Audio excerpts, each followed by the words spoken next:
What's going on YouTube? Pistol Pete here. So, as you can see by the title, I've been stacking up grails. Man. Very fortunate, very excited to get this one. I love this design, Jerry Fisk design. It's just with, obviously collab with Ethan Becker. We'll get into that a little bit too, because I had a few people argue with me about that. But it's just a freaking awesome knife. One of my favorite knives, in my opinion. Okay, this is my opinion, so don't beat me up too bad in the comment section. But I think this should have been just strictly classified as a fighter knife. It should have been the BK5 fighter. That'd have been sick, because if they market it a little different, I think they could have sold more of these and they'd probably still be in production today. But the way they did it was as a Magnum camp knife, and for it's supposed to be like a big Magnum camp knife. But to my opinion, it's not really. It can do camp tasks, but it's not really designed that much for a camp knife. It looks way more of a fighter knife, or you could say food prep knife. A lot of people say it's good for food prep, but most fighting knives are slender, slicey, so same shit, same concept. You slicing vegetables or meat, it's gonna go through it real easy, right? So let's get started, because I just want to get excited here, jumping ahead. So let's start with the sheath. This sheath is unique. It's kind of cool. I don't know why they don't do this more often. It's pretty badass, the retention on this. So check out this sheath. And of course, I told you this one here is old. This one here is like, I want to say early 90s. And look at the stitching on that. And this thing is brand new. For early 90s, the sheath is amazing. It smells like super good leather, like high quality. Obviously, it was 80s and it still looks like this. Look at this. Look at the stitching on this. Just absolutely amazing. Amazing. Nice thick stock. And then it has check this out. It has actually a rod here that goes through the actual blade. And then I'm going to have to clean that up. It looks a little bit, that's brass. I just have to still clean it up though. It looks like a little bit of tarnish on it. Has a button here. So this goes through the actual blade when you put the blade into the sheath, and then you clip it in. Let's see. So then you use the fastener here and pop it in. It'll have the blade retention there too, but yeah, there you go. So, and then it holds the blade into place so that when you flip this upside down, it won't go anywhere. The only reason why I'm not putting the blade in here and showing you is because I just polished the blade up and I don't want to get all scuffed up and have to re-clean it all again too. I don't have time for that today. So I'll show you like this. You can use your imagination. I'll show you the hole on the blade too, where the retention sits. But just awesome. You can see how it goes through there, through the whole sheath. And then let's show the blade now. Look how beautiful that is, man. That is absolutely freaking beautiful for early 90s blade. And look at the condition this thing is in. It's like mint condition. And right there, it just says, you know what? I forgot what it says now. Made in USA, Effingham, probably messing that up, Illinois. So just absolutely, and there's a retention hole there that you put the sheath through and it holds it in place. So just absolutely freaking amazing. Let's show you this side now. This thing is brand spanking new in the box. And then there you go. You got your designed by Jerry Fisk, BKT, Blackjack. And this is a Blackjack. And this sucker is razor sharp. Just awesome. This one's, what I like about this one compared to the newer ones with the BK, the Camillus or the K-bar, is this one is actually, I think the Camillus might be the same thickness, but this is a 1/4 inch thick. You can see there. And it does have a tapered swedge, so it gets thin here. But again, going back to my original point, doesn't this make a way better fighter? It's way light. It's front heavy. I mean, it's light in front, so it's fast in hand. I mean, the blade itself, for snap cutting. Reverse grip. Look at that. You got that little thumb swell, so you can stab down.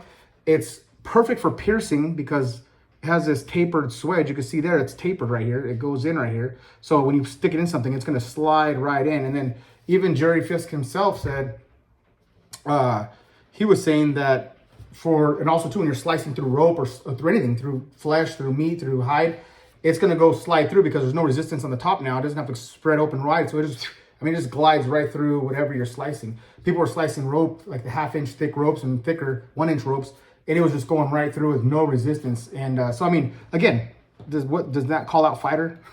That calls out fighter to me, It does have these handles here that are I think these are G10, like early G10 style handles. Look like they're actually hand carved, That's why they look a little bit off, which gives it character. I kind of like that.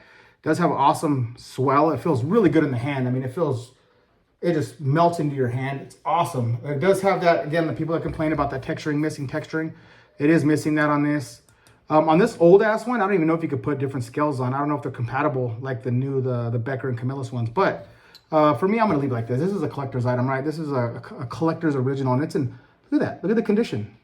Absolutely freaking flawless condition, brand new, like out of the box. The sheath is like out of the box. So I'm not gonna try to do anything special to this. I'm just gonna keep it as is because this will probably be worth money in the future.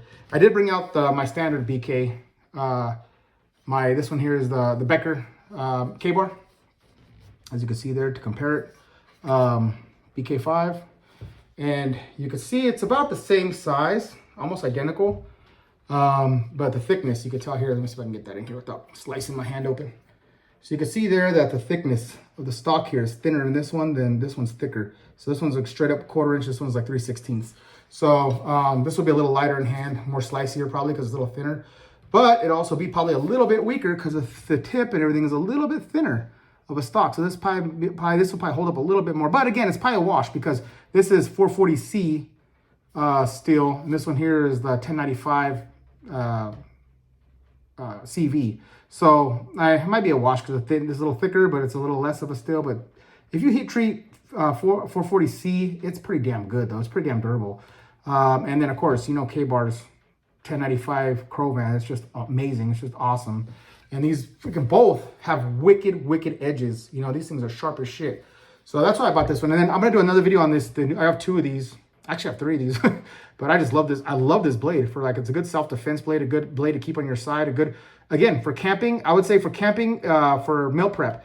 Not so much for, again, like I said, I go back to that point which, you know, people argue with me with, but as far as, and I think a lot of people probably agree with me actually, it's not front heavy enough for chopping. It can chop. Again, it can do every task you need it to. I'm not saying it can't, but can you find other blades like the BK9 or the SE Hunglis or any of those will do a better job, faster job, make it more efficient than this for a camp task. Like this is called a Magnum camp.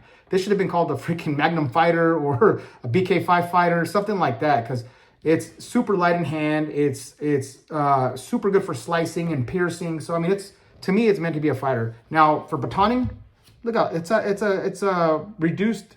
These have reduced spines, so you're just gonna chew up your baton pretty easy. If you hit the end of the heavy of the tip, you have a chance of breaking that thin ass tip. Even though it's really strong, heat treated steel, it's not a thick, robust tip where you can slam into it like some like the BK9 or some of the other ones that have a 1/4 inch thick. Like I said, chopping is too light to chop. Prying, you don't want to pry with something like this because again, you'll break that little thin, fine tip. In my opinion, it's lax in camp as a camp knife, but it makes up for that and as a fighter and as a food prep knife. Skinning a deer, skinning an elephant, yeah, skinning anything with this thing will be freaking cake work because it's so slicey. Just badass. So that's what I got. I love this design of this for like I'm not, and tell you the truth, I'm not even into fighter knives, but I'm into this knife. I love this knife, you know, because I mean, obviously, when are you ever really going to be in a knife fight? Probably very, the chances of that are almost 0 to none. And if they do, I'm pulling out my firearm first, but I'm going to have this on my side for a secondary weapon to come to if they're a little too close. You know, there's videos on that too with, you know, if someone's really close with a knife, you know, sometimes they'll stab you before you can draw your gun out. So there is benefits to having a secondary backup weapon as a knife, especially within your house. You know, I mean, yeah, of course, rifle, it goes rifle, handgun, knife. But you're going to freaking run around with a big ass rifle around your house? No, you're going to have your handgun out when someone breaks into your home. And I'm going to have this on my hip next to me, or, you know, shove this in my waistband real quick and then have my rifle out pointing around. So I'm just saying, I'm going on a tangent here, you know, but anyways, the way I think they both have nice, generous choils here, which, okay, and then go back to the design. So it even says right here, it says right on the damn blade, I don't know if it'll pick it up in the video, it says Jerry Fisk design. It says it right there. Let's see if it'll pick it up. But yeah, I think it's showing it. Jerry Fisk design. Now I had someone tell me, oh no, that's a Becker design. And I'm like, no. Becker even said in a few videos that if none of his blades, his full design blades will have choils. He doesn't like choils. He hates choils. All of his blade goes all the way down to the handle, and he said the edge goes all the way down to the handle so you can choke up and carve. He doesn't like that. So if it ever has a choil, it's not his design. He might have a collaboration with someone, and a lot of times they use his handle, like they'll use actually this handle for putting a different style blade on it, but the blade itself is going to be a different, even maybe the edge or whatever is going to be a different designer. So this is pretty much a Jerry Fisk design with a Becker handle. So just to get that straight. So for the people that, you know, get confused and say, oh no, that's a 100% Becker design. No, you know, it's a collab design with Jerry Fisk. And this one here, so you can see the difference too, which I don't know if I like it or don't like it. So I mean, here they have a pommel, like either a skull breaker, glass breaker. I mean, it's kind of thin to be like a hammer. You could use it as a hammer, but you have to be pretty damn accurate with it. But this one, they didn't even have in the old ones. This one just went straight all the way around. Look at that. They didn't even put a breaker. It has the handle, the scales just go all the way to the end here. So, I mean, it's whatever. You can still bust a skull with that for sure, but I won't be hammering that with onto some wood or something. You end up cracking the skull, the scales. So, but, you know, it is what it is, either one. Like I said, I do have new handle scales coming for this one. I'm getting some Kydex sheets made for a couple of these. When I do that, I'll show you guys. It's going to look bitching because obviously, like most people, and I agree with, I don't like the plastic slippery scales on these. They're kind of crappy. That contouring is perfect. It's nice as far as the contour of the actual grip itself, and the way they designed it to stay in your hand and not beat up your hand too much when chopping and stuff is perfect. But the handle scales suck for grip and everything. So I'm going to get better handle scales for it. And we'll see. But going back to this one, yeah, guys, I lucked out. Glad I got it. A piece of history here too, and I have a few blackjack knives, and I just added another grill to my collection. I freaking love this thing. And the condition, usually you find these, but they're in shitty condition, and for the price, it's usually like still expensive and scratched up. And these markings here are pretty much faded off. You can't even see those. These ones are just like it's brand new. Like they never used this thing, so it is brand new. Someone had it stored away for years, I guess, because most of them are all worn out, you know, worn off. So I lucked out there. And then, let's see real quick. Let's test the sharpness out. Let me show you guys what it looks like. Oh, shit. I don't know if it's picking it up, but holy crap, dude. Oh, man. And I didn't do nothing to this edge. This edge came like this. Oh, my God. Just straight up razor. Oh, man. You guys seeing that? Look at that. Straight up razor blade. And and I swear, I didn't do nothing. I didn't touch the edge. That came from probably factory, I'm thinking, because this was a real estate sale that was from someone's collection. So yeah, it was probably just sitting on a shelf or sitting in a box somewhere for years with original edge. Beautiful, beautiful. All right, guys, that's it. I'm making this longer than it needs to be. Please like, subscribe, share, and until next knife, gun, or whatever.